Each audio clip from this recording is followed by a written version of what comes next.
दांडेली में 18 मार्च को बाबा साहेब अम्बेडकर की संकल्प रैली का भव्य आयोजन हुआ, जिसमें सभी सम्मानित अधिकारी और सामाजिक कार्यकर्ताओं ने बढ़ चढ़कर हिस्सा लिया। और इस भव्य रैली को उत्तर कन्नड़ हरिलाल क्षेत्र के विधायक श्री आर.वी. देशपांडे जी के फ्लैग दिखाकर इस रैली की शुरुआत की गई।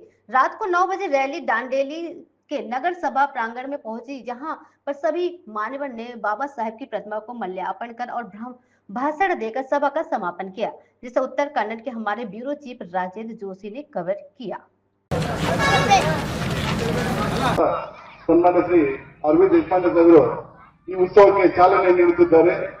ಅವರಿಗೆ ಈ ಸಮಸ್ತ ದಾಂಡೇಲಿಯ ನಾಗರಿಕರ ವತಿಯಿಂದ ಹಾಗೂ ಉತ್ಸವ ಕಮಿಟಿ ಪರವಾಗಿ ಯಾವ ಮಾನವನಿಗೆ ಏನೂ ಕೆಡಿಸ್ಲಿಕ್ಕೆ ಆಗುದಿಲ್ಲ। ಮಾನವಾಗಿ ಹುಟ್ಟಿದ ನಂತರ ಮಾನವಾಗಿ ಬಾಳಬೇಕು।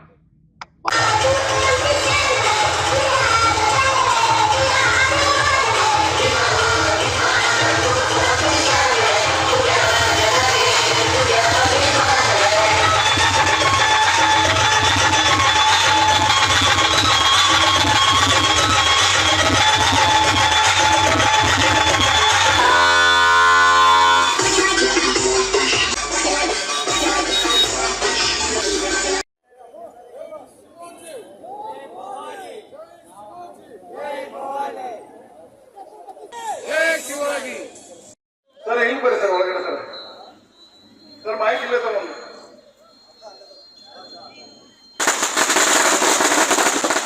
ಶುರುವಾಗಿರ್ತಕ್ಕಂಥ ಸನ್ಮಾನ್ಯ ಶ್ರೀ ರಾಜಶೇಖರ್ ಸರ್ ಅವರು ಈ ಒಂದು ಉತ್ಸವ ಉದ್ದೇಶಿಸಿ ಒಂದೆರಡು ಮಾತಾಡಬೇಕಂತ ಎಲ್ಲರಿಗೂ ನಮಸ್ಕಾರ। ಇವತ್ತಿನ ಈ ಒಂದು ಅದ್ಭುತವಾಗಿರುವಂತಹ ಕಾರ್ಯಕ್ರಮ ಡಾಕ್ಟರ್ ಬಾಬಾ ಸಾಹೇಬ್ ಅಂಬೇಡ್ಕರ್ ಅವರ ಏನು ಮೂರ್ತಿಯನ್ನ ಮಾಡಿರುವಂತಹ ತಿಂಗಳು ಬಹುಶಃ ಇವತ್ತಿನ ದಿನಕ್ಕೆ 2ನೇ ವರ್ಷಕ್ಕೆ ನಾವು ಇವತ್ತು ಕಾಲನ್ನು ಇಡ್ತಾ ಇದ್ದೇವೆ। ಬಹುಶಃ ನಾವೆಲ್ಲ ನೋಡಿದ್ದೀರಿ, ದಾಂಡೇಲಿ ನಗರದಲ್ಲಿ ಡಾಕ್ಟರ್ ಬಾಬಾ ಸಾಹೇಬ್ ಅಂಬೇಡ್ಕರ್ ಅವರ ಮೂರ್ತಿಯನ್ನ ಪ್ರತಿಷ್ಠಾಪನೆ ಯಾವ ರೀತಿ ಹೋರಾಟಗಳಾಯಿತು, ಅದೇ ರೀತಿ ಸರ್ಕಾರದ ಎಲ್ಲ ಮಟ್ಟದಲ್ಲಿ ಇದು 2ನೇ ವರ್ಷ ನಾವು ಅತಿ ವಿಜೃಂಭಣೆಯಿಂದ ಈ ಆಚರಣೆಯನ್ನು ಮಾಡಿದ್ದೇವೆ। ಮೂರ್ತಿ ಸ್ಥಾಪನೆಯಾಗಿ 3 ವರ್ಷ ಆಯಿತು। ಇದೇ ದಿನ 18ರಂದು ಮಾರ್ಚ್ 18, 2023ರಂದು ಮೂರ್ತಿಯನ್ನು ಸ್ಥಾಪನೆ ಮಾಡಿದ್ದೇವೆ। ಈಗ ಈ 2ನೇ ವರ್ಷ ಇವೆಲ್ಲ ನಾವು ಎಲ್ಲರಿಗೂ ಆಹ್ವಾನ ಮಾಡಿದ್ದೀವಿ। ಆದ್ದರಿಂದ ಈ ಜನ ಎಲ್ಲ ಸೇರ್ಪಡೆ ಆಗಿದೆ। ಇದಕ್ಕೆಲ್ಲ ಕಾರಣ ಅಂದರೆ ಉತ್ಸವ ಸಮಿತಿ ಎಲ್ಲ ಸದಸ್ಯರು ಹಾಗೂ ಪದಾಧಿಕಾರಿಗಳು, ಇವರಿಗೆಲ್ಲರಿಗೂ ನಾನು ಧನ್ಯವಾದವನ್ನು ಸಮರ್ಪಿಸ್ತಾ 2 ಮಾತನ್ನು ಮುಗಿಸ್ತೇನೆ। ಜೈ ಹಿಂದ್, ಜೈ ಬಾಬಾ ಸಾಹೇಬ್ ಅಂಬೇಡ್ಕರ್।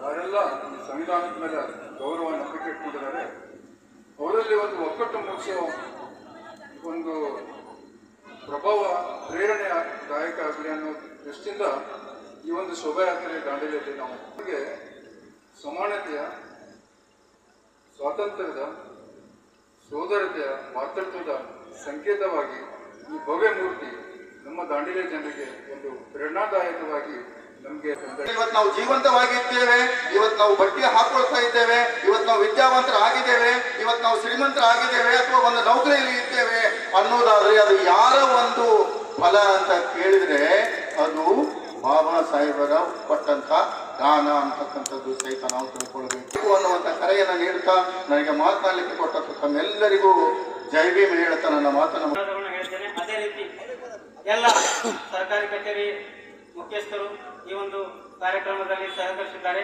ವಿಶೇಷವಾಗಿ ನಗರಸಭೆ ಪೌರಾಯುಕ್ತರು ಹಾಗೂ ಸಿಬ್ಬಂದಿ ವರ್ಗದವರು ಹಾಗೂ ಎಸ್ಕಾಂ ಇಲಾಖೆಯವರು, ತಹಸೀಲ್ದಾರ್ ಆಫೀಸ್ ಸಾಕಷ್ಟು ಈ 5 ಗಂಟೆಗಳ ಕಾಲ ನಮ್ಮ ಜೊತೆಗಿದ್ದು ತಮ್ಮ ಕಾರ್ಯವನ್ನು ಅಚ್ಚುಕಟ್ಟಾಗಿ ನಿರ್ವಹಿಸಿಕೊಟ್ಟಿದ್ದಾರೆ। ಅವರಿಗೆ ನಾನು ತಮ್ಮೆಲ್ಲರ ಪರವಾಗಿ ಹೃತ್ಪೂರ್ವಕ ಧನ್ಯವಾದವನ್ನು ಹೇಳಿ ನನ್ನ 2 ಮಾತುಗಳನ್ನು ಮುಗಿಸ್ತಾ ಇದ್ದೇನೆ ಹೇಳಿ ಬಾಬಾ ಸಾಹೇಬ್ ಅಂಬೇಡ್ಕರ್ ಅವರ ಮೂರ್ತಿ ಪ್ರತಿಷ್ಠಾಪನೆಯ 2ನೇ ವರ್ಷದ ಉತ್ಸವ ಕಾರ್ಯಕ್ರಮವನ್ನು ಇವತ್ತಿನ ದಿನ ಎಲ್ಲರೂ ಇಷ್ಟೊಂದು ಅಚ್ಚುಕಟ್ಟಾಗಿ ಸುಂದರವಾಗಿ ನಮ್ಮ ದಾಂಡೇಲಿ ನಗರವನ್ನ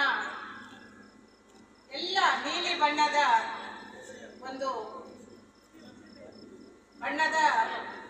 ಹಬ್ಬದ ರೀತಿಯಲ್ಲಿ ಈ ಒಂದು ಕಾರ್ಯಕ್ರಮವನ್ನ ಹಮ್ಮಿಕೊಂಡಿದ್ದು ಎಲ್ರಿಗೂ ಸಂತೋಷವನ್ನ ತಂದುಕೊಟ್ಟಿದೆ. ಹಾಗೆ ನಮ್ಮ ಜನರಲ್ಲಿ ಕೇಳುವುದೇನು ಅಂತಂದ್ರೆ, ಬಾಬಾ ಸಾಹೇಬರು ಕೇವಲ ದೀನ ದಲಿತರಿಗೆ ಮಾತ್ರ सीमित अल्ला। सभी को नमस्कार, सभी को जय नमस्कार, जय भीम नमस्कार। आज जो है दांडेली में अम्बेडकर जी की उत्सव समिति की एक आयोजन कार्यक्रम बहुत ही सुंदर से चली हुई थी, इसलिए मैं सभी को अपने मन से धन्यवाद देती हूँ। और हमारे इस उत्सव समिति के जो बहुत ही प्रमुख यहाँ के सदस्य जो है उनकी यहाँ पर श्रम बहुत ही बढ़िया है, उन्हें मैं अपने तरफ से और हमारे महिला कमेटी की तरफ से और दांडेली के सभी अम्बेडकर के एक सभी रुचि भावना रखने वाले लोगों की तरफ से बहुत बहुत धन्यवाद देती हूँ।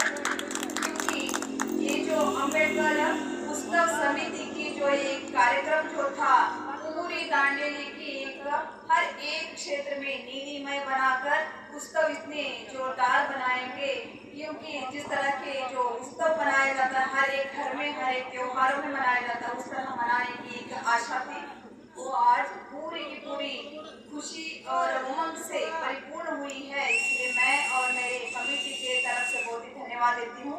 इसी तरह अम्बेडकर जी की 14 अप्रैल के दिन उनके जन्म दिवस मनाया जाता है, तो उस दिन इससे भी बढ़िया एक उत्सव बनाएंगे कर आशा करते हुए मैं इस सुंदरमय सभा में सभी को धन्यवाद देते हुए मेरी दो बातों को विराम देती हूँ। जय भीम।